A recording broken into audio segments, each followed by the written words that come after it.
Chicken పాప్కార్న్కి ఏమాత్రం తీసిపోని paneer popcorn ఎట్లా చేయాలో చూద్దామా. నేనేదైనా కుకింగ్ వీడియో చేసేటప్పుడు వీడియో మా బాబు తీస్తాడు.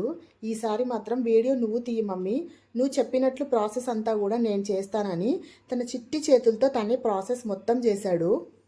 జస్ట్ నేను వాటిని డీప్ ఫ్రై మాత్రమే చేశాను. మేమైతే ఇవి చేయడం ఫస్ట్ టైం, కానీ చాలా అంటే చాలా బాగా వచ్చాయి. టేస్ట్ మాత్రం అదిరిపోయింది.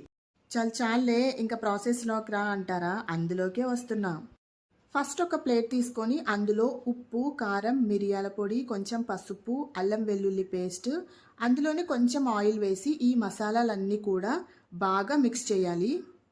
ఇలా మంచిగా మిక్స్ చేసుకున్న తర్వాత చిన్న చిన్నగా కట్ చేసుకున్న పన్నీర్ క్యూబ్స్ని ఈ మసాలాలో వేసి మసాలా మొత్తం కూడా బాగా కోట్ అయ్యేలాగా అన్నింటికి కూడా పట్టించి పక్కన పెట్టుకోవాలి.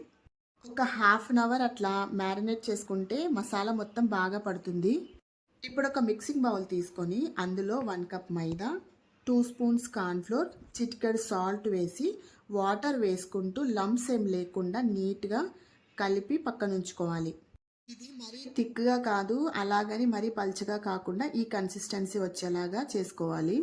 ఇప్పుడు మ్యారినేట్ చేసుకున్న పన్నీర్ పీసెస్ ఉన్నాయి కదా, వాటిని ఒక్కొక్క దాన్ని ఈ స్లరీలో డిప్ చేసుకొని బ్రెడ్ క్రమ్స్లో వేసి మొత్తం అంతా కోట్ అయ్యేలాగా అన్నింటినీ అలాగే రెడీ చేసుకొని ఒక ప్లేట్లో తీసి ఉంచుకోవాలి.